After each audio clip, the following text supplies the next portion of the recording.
वर्ष बीते। जन्म की दिव्य आभा अब आश्रम की मिट्टी पर चलते एक बालक में बदल चुकी थी। ऋषि जमदग्नि के वन आश्रम में भृगुवंशी राम बड़ा हो रहा था, पर उसकी आंखों में साधारण बालक से कहीं अधिक गहराई थी। माता रेणुका ने उसे केवल जन्म नहीं दिया था, उसने उसे आश्रम का हृदय भी दिया था।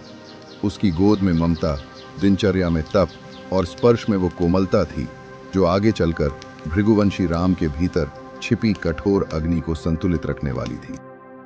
उसके भाई उसके साथ खेलते, दौड़ते और हंसते हुए वन में बचपन जीते थे, पर खेलों के बीच एक अंतर साफ दिखता था। जहां बाकी बालक खेल में खो जाते, वहां राम कभी कभी किसी अनकहे विचार में ठहर जाता। शक्ति का पहला रूप प्रहार नहीं, करुणा है। छोटे राम के हाथों में अस्त्र नहीं थे, पर भय शांत करने की शक्ति थी।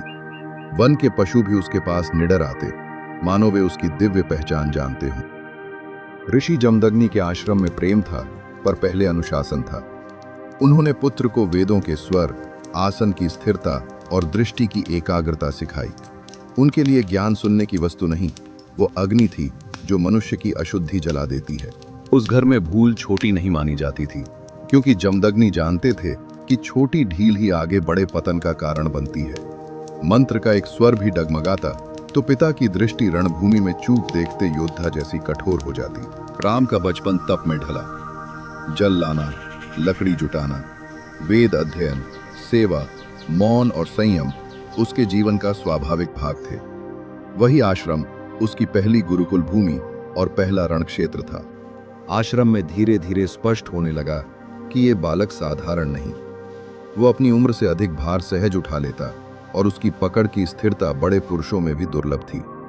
रेणुका चकित थी, जमदग्नि ध्यान से देखते रहते। पहली बार उसके हाथों में धनुष आया तो वो युद्ध नहीं, नियंत्रण का पाठ था। जमदग्नि ने सिखाया कि अस्त्र हाथ से नहीं, मन की स्थिरता से चलता है। बालक राम ने धनुष को खेल नहीं, उत्तरदायित्व की तरह थामा। उसके भीतर बल था, पर उससे बड़ा संयम। अभ्यास में कई बार उसका प्रहार घायल कर सकता था, पर राम अंतिम क्षण में रुक जाता। यही जमदग्नि देखना चाहते थे, क्योंकि अनियंत्रित शक्ति भी अधर्म है। ये आश्रम केवल तप का नहीं, पोषण का भी केंद्र था।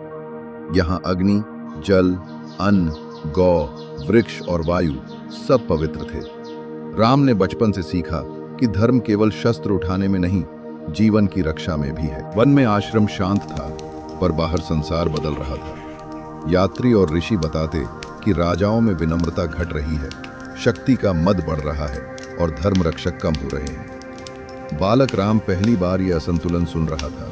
उस रात पहली बार उसके भीतर प्रश्न उठा, यदि धर्म टूटने लगे तो क्या केवल मौन और तप पर्याप्त होंगे? वो अभी बालक था, पर यह बेचैनी साधारण नहीं थी।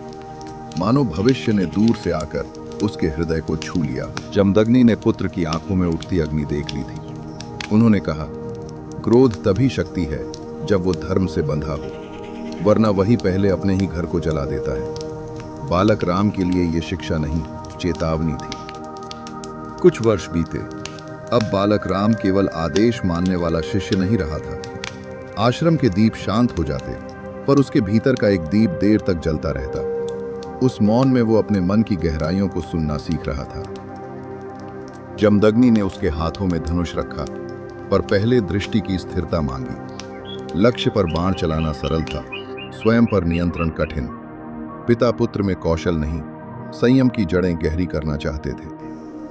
उसकी करुणा अब निर्बलता नहीं रही थी। जहां रक्षा की आवश्यकता होती, वहां वो स्वयं आगे खड़ा हो जाता। उस दिन एक निर्दोष प्राणी के आगे खड़े होकर राम ने जाना कि साहस आक्रामक होना नहीं, अडिग होना है।